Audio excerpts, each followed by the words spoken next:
2026 to 2026, we are celebrating, profiling, immortalizing this club together with its stars, the living stars of Bosso.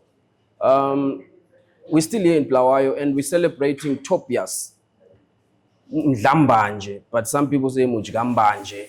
Depends on how you pronounce it. So we're sitting with a legend today as we celebrate and relive the moments at Highlanders. Legend. Hi. Kunjani ba? Hayi, siyaphila baba.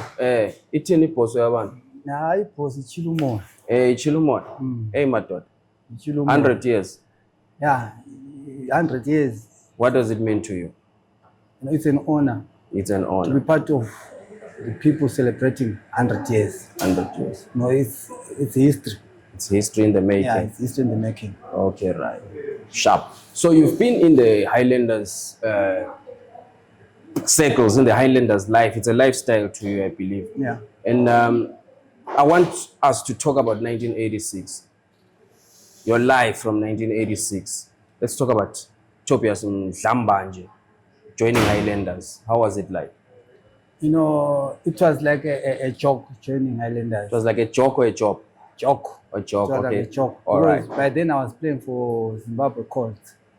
Okay. 85. Then Cosmas spotted me. They said, "Young man, can you come for a training?" Utsano, Utsano, yeah. All right. Okay. But can you come for training? Then, you know, the good part at Highlanders, most of the players, you know, were around Mzilikazi, Makokova, so we knew each other. So it wasn't that difficult for me to blend in, to play with them. Okay. So I went for training. You know, I was shocked. Sometimes you get that shock, isn't it? If you are saying, come to the office. If you are called office, know there's something. Yeah, the papers, can you sign your contract? I said, oh, God has answered. Got it. That's why you're saying it was like a joke. Yeah, God has answered my prayers. He signed. But after signing, it wasn't auto. No. As a new player, it wasn't an automatic thing that you sign. Then first games, you're already in the what? You're already in the first team. In the first team. How old were you that time? I was 21. 21. I was 21. By then. 21. The season started. They played those early games. Then came my time, my chance now to play. It was during the Independent Trophy. 1986. 1986. Okay. Independent Trophy. We played midweek.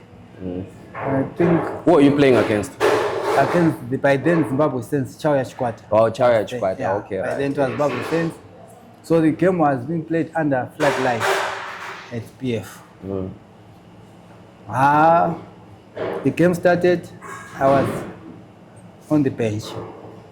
And the game started. The poacher was on the bench. Yeah, I was on the bench. The team was playing. We were told, warm up guys. You know, by then the coach don't tell an individual player that warm up. Unlike these days, yes, they just say pick point. Mzilikazi, warm up. But by then, they just say, guys, warm up. So everyone from the bench will stand and go and what?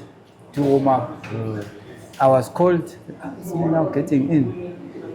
You know, I told myself, let me just go and play. Because it's like, it was a derby. A derby, yeah, Zimbabwe Saints. Because most of the players, Zimbabwe Saints, were friends. Because we were living in the same community.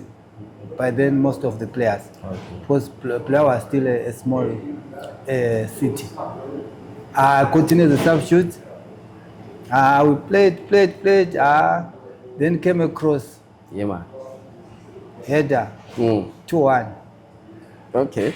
Yeah, 2-1. And that was the winner. Oh, your header was the winner. Was the winner. Okay, so tell me. Which took us to the independent final. Independent final. But the poacher, is that where the name the poacher comes from? No, it came after some Why games. were you called the poacher? We're talking. We end up seeing it yourself that for sure this person was the poacher. All right, cool. I'm more interested in the derby that you're talking about. How was it like playing against Zimbabwe Saints? Because that was more like playing against your own homeboys, right? How was that? I mean, the vibe. You know, the tension against Zimbabwe Saints, there was always tension when playing Zimbabwe Saints. That tension didn't start on the game's day, no. It will start maybe a week, or when we know that we were playing Saints, then that tension starts. Even at training, you know, people will be really working. As you can see, players, they also look at teams. This team, but playing against Zimbabwe Saints, like we're saying, in the same community, some were brothers. Yes. You know, it's something which you always, after the game, when you're going home, you know, be talking to each other. Said, it's the child, you know. Okay, so it was an inner city derby. Yeah. And okay, how about playing against Dynamos those days? How was it like? Yeah. Dynamos, you know, they always want to be bully. Or they were bullies? Yeah, they always want to be bullies. But we, you know, we want to prove to them that they are not bullies. Okay. We want to prove, and in 86 we did prove to them that we are the Cup Kings. The Cup Kings. Because we nearly took everything. In 1986? Yeah, we nearly took everything. That is the time that you joined Highlanders? Yes. So it was a good year for you, right? Very, very good. Right. But I want us to talk about the Bosso of 1986 compared to the Bosso of today. What would you say is the difference, if there is any difference? What has changed? You know, frankly speaking, by then, the 86 was natural talent. Natural talent. Yeah, most of the players, it was natural talent. Okay. Because if you talk of the Rambos, the Kumalos, you know, we're talking of players who had that inborn skill. You see, training here was just an added advantage, but personal, they had that inborn skill. Unlike today's players, they are after money. Okay. By then, we're not worried about money. It was an honor to play for Highlanders. The badge. Yeah, it was an honor just to play for Highlanders. But these days, players, they are just after money. Two, they don't like training. That's the other thing. Because, and three, you find, sometimes you tend to wonder, did these guys play the junior football? Because technically, they are not that good technically. If you can watch a team, you can play failing to string 4 or 5 touches, failing to control the ball. You know. You see, you're touching on a lot of things in a short space of time, and our time is so limited. You are touching on the ranks to say, you guys came through the junior policy, right? So, why do you think, as a player, as somebody who has lived the Bosso life, whose blood is black and white, why do you think our junior policy is not as vibrant as it used to be? Where do you think is the problem? The problem is now people, they are aiming high. When you say aiming high? They are no longer looking at the junior. They just want the ripe players whom they think they are ripe, but to me they are not ripe because they didn't go through the right stages. Because, for example, look at Peter and Love. Under 12, under 14, under 16. At under 16, you National. Oh, yes. You see? Because it didn't pass the stage. Because basically, you are saying from junior, that's when you do most of the technical. When you go to the senior now, there's no time for technical. It's the system, the formation, which is working there now. But if we are still teaching people in the premier to control, then they're not going anywhere. Right. Allow me to steal your time to reminisce and pay homage to the former players that you played with. Who are the 3 late players that you like to tell a good story about, that you've got good memories about, that are dearly departed, as we celebrate 100 years of Highlanders' existence? But there are players who are not here with us today that you know that these people, had they been here today, also will be a different story. Yeah, for me, the 3 players.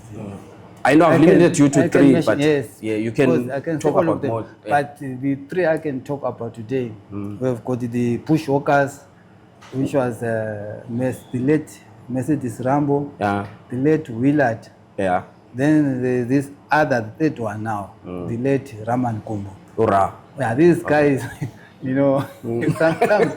So let's talk about them individually. Let's start with Umashinkila. What was he like? Mashinkila, no wonder why they called him Duna. Yeah. You know, if they say we are in Duna, you know, the Duna is somebody with authority. Yes.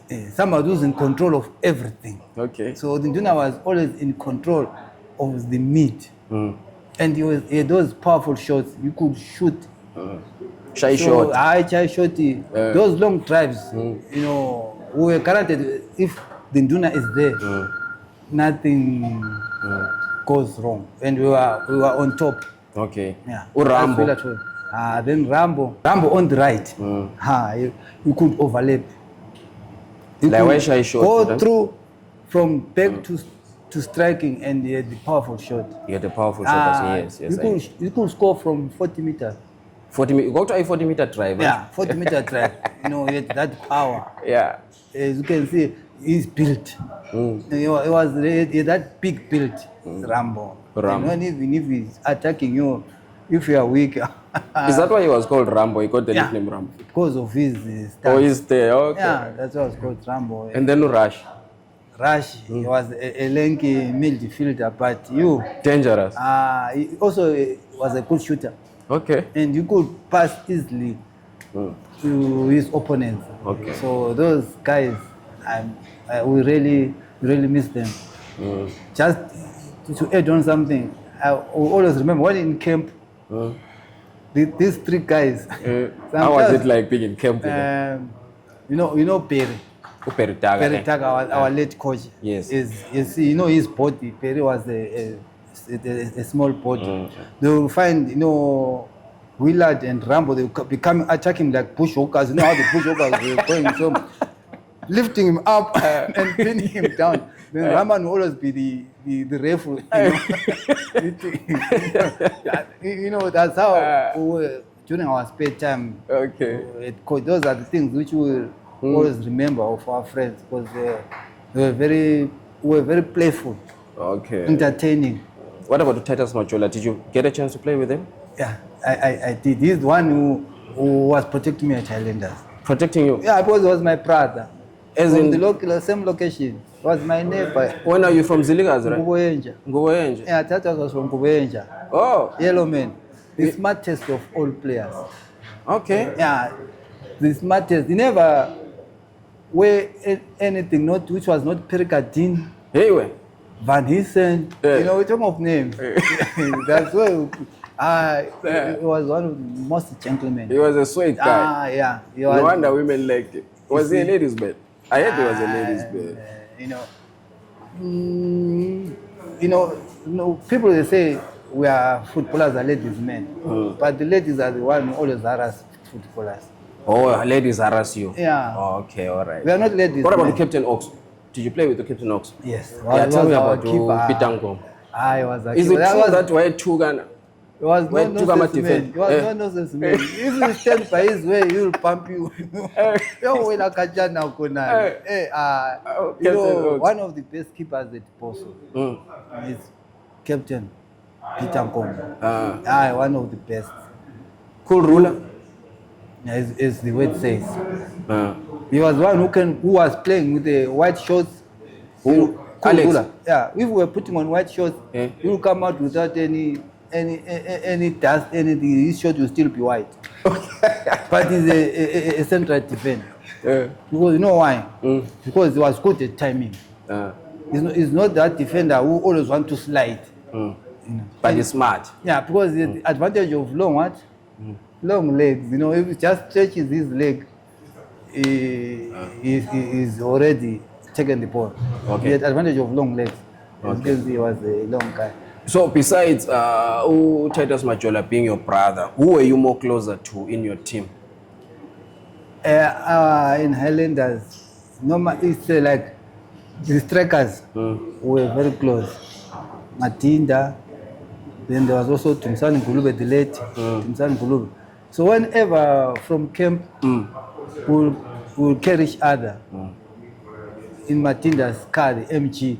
There was Morris Minor, the MG 1100. Okay. From camp, we always get into Matinda's car. Matilda- As strikers, we were moving as strikers. Okay. Yeah. All right. So, yeah, I'm hearing you talking about your playing days, and I'm like, wow, that was the Highlanders, the golden era of Highlanders. But you transitioned into coaching, right? Tell me about your coaching journey.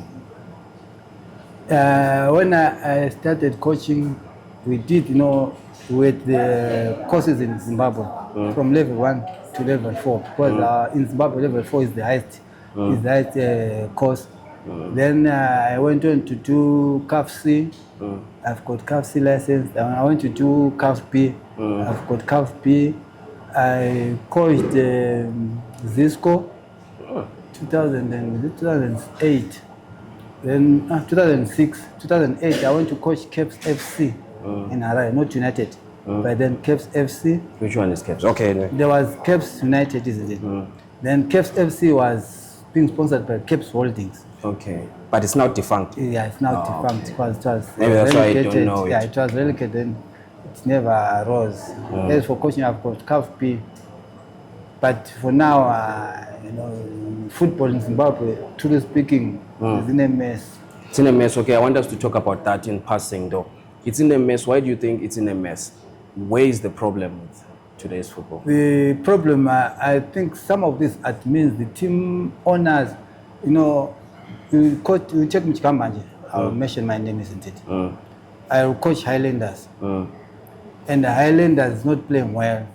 Nearly relegation. I'm fired for poor what? The results. For poor results. Caps takes me again. I go to Caps. I do the same thing. It's poor results. Dynamos takes me again. But what am I leaving behind? It's a tale of destruction. Okay. You see where my point is. We are destroying all these teams. All right. So there are coaches who are destroyers. That's what you're saying. But then it brings me to my very interesting point that I always ask footballers and coaches. Do you think juju works in football? And it does sometimes, not 100%. What does it do in football? There are other times, we get into the pitch. You can feel yourself that, it weakens. Sometimes it weakens the team. But truly speaking, it doesn't take you very far. There are teams, without mentioning names, who were known of using juju. But where are they now? So when you've never touched juju? To tell the truth, we at the era, especially at Highlanders, we didn't want to touch anything because we trusted in our skills. Okay. And we even told the executive, if they are into it, we didn't know it. We told them, if we are into it, we can do it without us knowing. Because we want to play football. So that's why I managed to play good football, because juju thing was not in our mind. They never came into our mind because we trusted in our own skill. That's why I said, whatever you do, try to do it behind closed doors. We cannot tell you to do ABCD, but our duty is to train and go and play football. Yes. But still, you haven't answered you said we're going to get there, but we haven't gotten there. Why were they calling you the Porsche? Like I started, Zimbabwe Saints, semi-final, I scored the winner. Okay. Our final was against Cape United, the independent trophy. I scored the winner. Okay. Yeah. So in two games, the semi-final, I was the match winner. Second, the final, I was match winner. From there, whenever I came in as a substitute, something was going to happen. Even the major trophy, the Netball Zifa Cup, the major one, which took us to the Africa, the CAF games, I scored the winner again. Hey, my God. In the major trophy. You scored the winner or you poached the winner? Put it right. I poached the winner. You know why I'm saying I poached the winner? Yeah. Because when I scored that goal, the Dynamos players wanted to go out of the pitch. Why? I don't know. They were They say protesting. maybe they were protesting, maybe thinking it's an offside, but it was a diving header. Okay. So you cannot tell I was offside when a diving header is always will be attacking the ball from the inside, isn't it? So it can't be offside. It took about 3 or 4 minutes For them to come back. for them to come back. Okay. So, talking about those days, the goal poacher, and today's football, you're a coach now. Do you think that football is more scientific now than talent-based? We are putting it right. Football is more scientific than talent-based. But if they to combine the two, talent and scientific, you come up with good football. Have you tried combining it as a coach? Or I'm giving you a clue now. Yeah, I've tried because there's this other thing. I coached a primary school. It was trade called primary school. Okay. Those guys, you know, those white schools, they say those are their salads. So they always say they cannot play what? They cannot football. But to tell you, I coached them. They won the local tournament. They beat all schools in Bulawayo. We went for the provincial games at Lupane. They beat everyone and they came with the trophy. Okay. The salad. Hey, well. Think of it. The These are salads. But they managed to, as long as, you know, it's always nice to work with kids because they will listen and understand and they want to learn. Unlike, you know, this big Matala who are not even watching the. We find, do you know that most of the current players, they don't even watch these international games. I don't know. Most of them don't watch European games. Maybe they believe in their talent. Which they don't have. So you think the current crop of players lacks talent? Definitely. Why do you say that? Because some of the talent, seeing a talented player, there are only 2 things maybe you want to see. Ball control, ball distribution. Then I can tell you that this is the play. So why are you coaching now, coach? I'm not coaching. Why not coach Bosso? Don't you think it's the right time for you to come to Bosso and be a coach? Have you ever thrown your CV? The problem is there are no adverts. There are no? Adverts.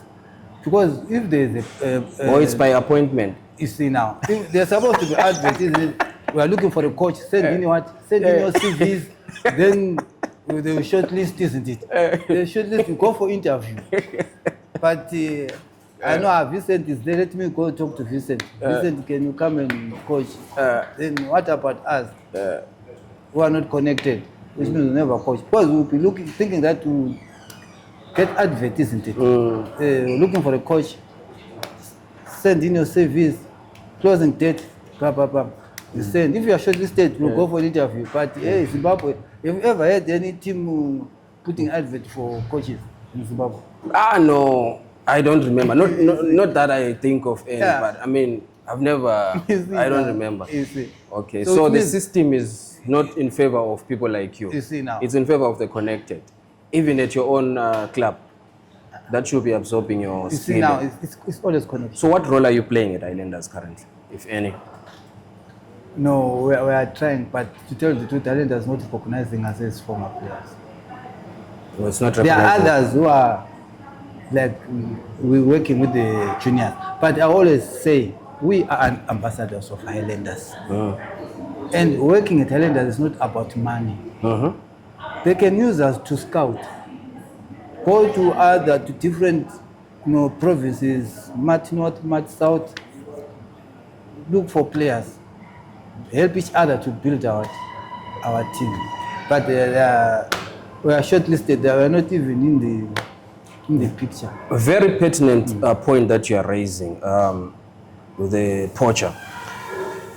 But I want to ask you, making a follow-up to this point that you are raising, what do you think, if you had to sit there and Highlanders has to consult you and say, you are the former legend, you are the former player, you've coached, what is it that you will table to Highlanders to say, guys, if you change 1, 2, 3, 4, things will look brighter for the club? Because The Royals have been relegated. Bosso 19 was fighting relegation. The senior team survived relegation. That is not the Highlanders that we know to be fighting relegation. Yes. So what are areas or points that you bring on the table and say, hey, gentlemen, if we do things this way, we might smile? Well, I was of a mind that it's not bad taking players from outside, isn't it? Yes. But you find some of these, they are mercenaries. The mercenary is somebody who's for money. Okay. If that player strikes because of his money, it's not at fault. It is right. But I'm saying Bulawayo is a big city. Yeah. We can organize an under 20 or 21 tournament within Bulawayo. Sections, making sections. We make a tournament. We are scouting, looking for players, locally based what? Locally based players. Okay. And we find from Bulawayo, they become from families who are Highlanders. Even if there's no money, they'll tell you, my son, go and play. Things will be what? It's okay. It will be okay. Yeah. There's a way we must try and look for players within, because there are a lot of good players outside in the street there. But the approach, you have to approach them in a way of a tournament. Like there are players who are not registered. Call tournament for unregistered players. Okay. There are plenty in the streets there. Okay, so you're raising the question of mercenaries instead of getting players that are dedicated to Highlanders. What else do you think should be attended to? Like I was saying, we've got our Bosso 19. Yes. If we have to look, how many players they've been lifted from Bosso 90 to the national, to the senior team? Now, those are other questions we would ask. Because that's a team which is a fitter to the what? To the first team. But 2, 3, 4 years, there's no player for, which means we telling us that these guys. Why are we keeping Bosso 90? Exactly. It's not fitting into. Exactly. Okay. So where do you think the problem emanates from? Do you think it's got to do with the management, executive, or where is the problem according to you? I think when they're employing these coaches, looking to the junior. Or is the junior policy? The junior policy. Okay. That's Bosso way, the junior policy. Okay. And you find that this guy, whoever coach who comes, don't forget that as a coach, where are coming from, there are other players whom you like. Not that they are good, but whom you like. So just carry them to your new job. You see, that's why also our football is there, because there are coaches who always want to be friendly to players. Okay, Highlanders, 1926 to 2026, it's 100 years. And we are sitting here with you, reminiscing about your playing days. But what would you like to see in these celebrations as Highlanders turns 100 and beyond? As we turn 100 years, what I would like to see is the unity at the club. Unity? Yeah, respect of each other from players to executive. Okay. Sit together and see the good way forward of our team. I think that can take us a long way. We rebuild the old Highlanders as a family. As a family, indeed, that's wise. So, coach, now that you're the coach, you talk about upgrading your papers. Where do we see you in 5 years? 5, 10 years, what's your plan? If God willing, if God keeps you. If God willingly, in 5 years, I want to be one of the coaches of the year. I get a team to coach. Not Highlanders. No, in football, it doesn't need to be Highlanders.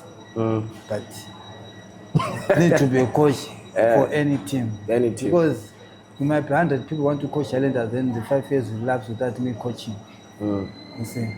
So any team which I will be in charge with. For Highlanders, it's a bonus. It's a bonus Now, for coaching Highlanders will be a bonus. Because it's my team. I'm Highlanders, like you say. I'm Highlanders. No matter where I go, I'm Highlander. I'm not a supporter, I'm not, but I'm Highlander. Your blood is black and white. I'm Highlander. If I cut your wrist, the blood is black and white. I will never talk bad about my team. Yeah. But I always try and correct Yes. where it needs to be corrected, but not to talk bad. So, In parting, I want to know the afterlife. What is our coach up to besides the football passion? Are we in business? What are we busy with? No, I've been working with this NGO about trying to get youngsters from drugs. Okay, that's a good initiative. Because these youngsters, they are really into drugs. Drugs, eh? Yeah, It's damaging really, and it's really destroying damaging youngsters. them. So there's a company until this Trump thing, but we are still working on it. It's not about Trump or what, but we are saying let's push on and try and help our youngsters, knowing that taking drugs will not take them anywhere. In fact, it destroys their lives. And then other thing, these days, I love my God. Oh, Church is you want to be a pastor like Pastor where I Kain? am not really a pastor, but helping other people to live a good life, That's a higher calling. life of a purpose. Not just to live any life, but you must live a life of a purpose. Know where you are going with your life. That guy is Pastor Ndlovu. He's a pastor also. You see, my crew, we also move with the pastor. Maybe he's got a question for the legend. Do you have a question for the legend, Leslie? Yeah. Thank you so much, Steve, for such an insightful conversation. So the question I have is, what's your advice to youngsters who want to further their careers in football, want to make it big and progress? What I can say to the youngsters, initially, if they can strive on 3 Ds, it can help them. Meaning, if you have got discipline, if you are dedicated in what you are doing, and if you are devoted, you will never go wrong. Because discipline will lead you to excel. Did you have 3 Ds? And respect. Because without respect, you won't go anywhere. So I'm urging youngsters not to, when they want to play football, they must also look at what friends they are moving with. Because you must have friends who will encourage you to forge on and play football, rather than have friends who will be drawing you back. Time of going to training, they are thinking of going to drink beer. It kills you at the same time. But your friend's selection must also be a wise one. Those who are also pushing you, identifying your talent, they can take you somewhere. Excellent. You done? Yeah, You got just another one one? more question. One more question. Looking back at your career, are there any mistakes that you made or any regrets that you wish you had done something different in your career? Yeah, regrets are always there, because by then in life there are things which you do, which you sit down and regret. But if I had done A, B, C, D, because truly speaking, by then people were enjoying spending spree. But if you think that, but if I had opened an account or kept my money, that's advice I will give to the youngsters, that whenever what you are getting now, make use of it while you are at the peak. Because there are times when you try and look back, say, I would have done A, B, C, D, but it will be too late. But when what you are getting now, make use of it. If it means if you are to buy a house, buy a house. Buy a It house. would be nice to see Mzilikazi is dead. People are gathering by the family house.